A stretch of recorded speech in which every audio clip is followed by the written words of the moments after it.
Good evening बच्चों। जैसा कि आप लोगों को मालूम है, हम लोग मिडाइवल इंडियन हिस्ट्री फॉलो कर रहे हैं सतीश चंद्रा की। बच्चों, आज का जो टॉपिक है वो आपकी स्क्रीन पे दिखाई दे रहा होगा, east and south east Asia.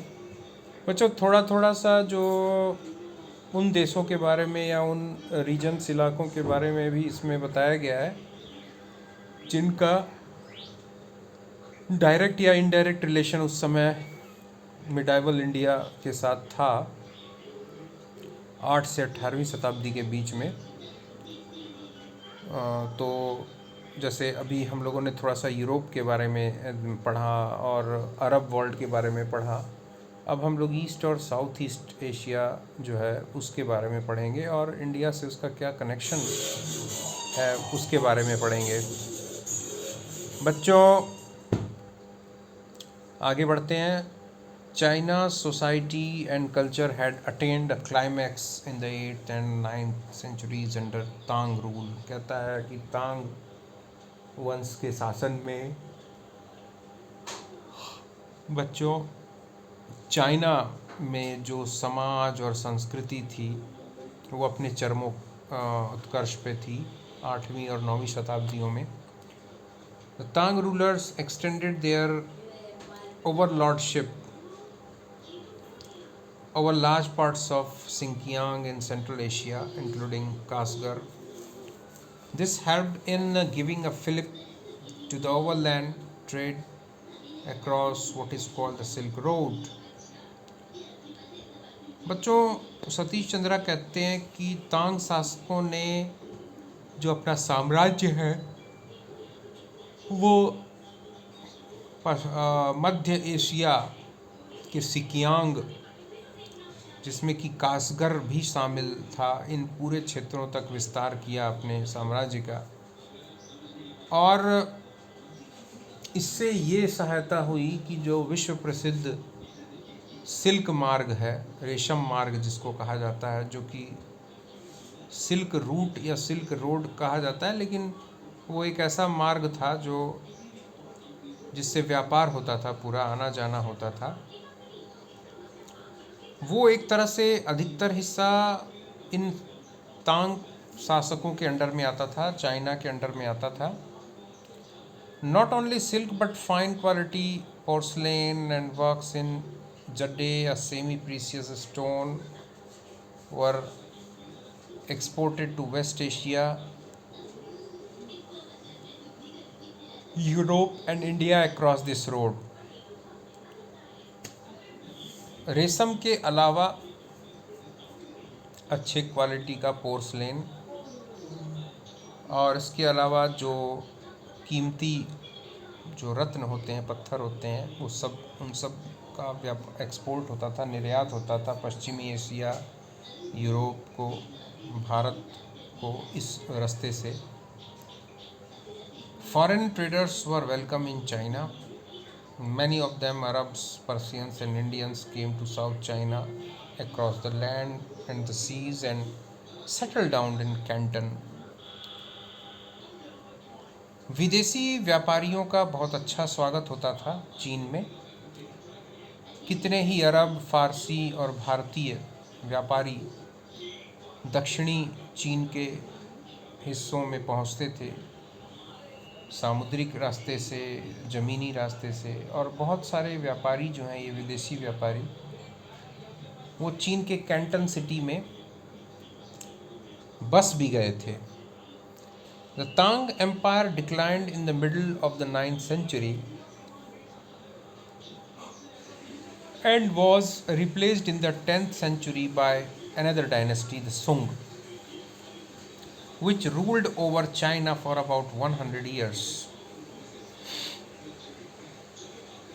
तांग साम्राज्य 9वीं शताब्दी के मध्य में उसका पतन हो रहा था और उसकी जगह एक नए वंश की स्थापना हुई, नए शासकों की, जिसको सुंग डायनेस्टी कहते हैं, जिन्होंने चाइना पे लगभग 100 साल तक राज किया। Its growing weakness gave an opportunity to the Mongols to conquer China in the 13th century. The Mongols wrought great death and destruction in China.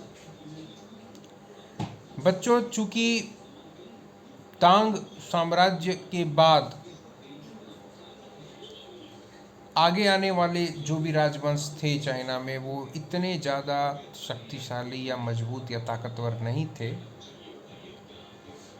कि कोई ताकतवर विदेशी शक्ति का सामना कर सके, और इसी कमजोरी ने एक अवसर दिया मंगोल आक्रमणकारियों को, जिन्होंने 13वीं शताब्दी में ज़बरदस्त मौत और विनाश का तांडव खेला चाइना में। मतलब मंगोलों ने बहुत नुकसान किया, जीवन का भी और संपत्ति का भी। But due to their highly disciplined and mobile cavalry forces, the Mongol rulers were able to unify North and South China under one rule for the first time. और चूंकि इन मंगोलों के पास एक बहुत ही उच्च दर्जे की अनुशासित और तेजी से मूव करने वाली घुड़सवार सेना थी, वो बहुत अच्छे योद्धा होते थे, बहुत ज़बरदस्त तीरंदाज, निशानेबाज, तलवारबाज, और सबसे बड़ी बात फुर्तीले हर तरीके से, और फुर्ती और इन सब के साथ सबसे बड़ी बात अनुशासन। इसके कारण मंगोल शासकों ने पहली बार उत्तरी और दक्षिणी चाइना को, चीन को एक साथ मिलाकर उस पर शासन किया। For some time they also brought under their sway Tonkin, North Vietnam and Annam, South Vietnam। और पहली बार जो है उन लोगों ने टोंकिन और अन्नाम, जिसको कि हम लोग टोंकिन यानी नॉर्थ वियतनाम और साउथ वियतनाम, इनको भी उन्होंने अपने कब्जे में लिया। In the north they overran Korea, thus the Mongols established one of the largest empires in East Asia। इसके अलावा उन्होंने कोरिया प्रायद्वीप को भी अपने कब्जे में किया, और इस तरह से पूर्वी एशिया में मंगोलों ने एक बहुत बड़े साम्राज्य की स्थापना की। The Venetian traveler Marco Polo, who spent some time at the court of Kublai Khan, the most famous of the Mongol rulers of China, has left a picturesque account of his court. Marco Polo returned to Italy by sea, visiting Malabar in India on the way. Thus already different parts of the world were coming closer together and their commercial cultural contacts were increasing। Venetia का जो यात्री था Marco Polo, उसने एक बहुत ही प्रसिद्ध Mongol, China का Mongol शासक जिसका नाम था कुबलाई खान, उसके दरबार में कुछ समय बिताया, और उसने अपने देश जा कर के अपने ट्रैवल अकाउंट में उसकी भव्यता, उसके दरबार की बहुत सारी बातों को लिखा, वर्णन किया उसका। मार्को पोलो इटली जो है समुद्र के रास्ते से लौटा, वापस इटली लौटा, और लौटते समय उसने भारत के मालाबार के तटीय इलाकों को भी उसने विज़िट किया। इस तरह से बच्चों हम ये देखते हैं कि विश्व के अलग अलग भागों में, विभिन्न भागों में लोगों का आना जाना बढ़ा, और इसका ये हुआ कि विश्व के अनेक भाग एक दूसरे के नज़दीक आने लगे। अनेक भाग मतलब ज़मीन तो उड़ के आएगी नहीं, पर विभिन्न देशों के लोग एक दूसरे के यहाँ जाने लगे। इससे बहुत तरह का सांस्कृतिक आदान प्रदान होने लगा। न सिर्फ सांस्कृतिक जो आदान प्रदान बढ़ा, बल्कि जो वाणिज्यिक या व्यापारिक आदान प्रदान है उसमें भी बहुत तेज़ी से वृद्धि हुई। बच्चों, आज का वीडियो यहीं तक, फिर कल हम लोग आगे और साउथ ईस्ट एशिया और ईस्ट एशिया के बारे में पढ़ेंगे। ओके, तब तक के लिए गुड नाइट।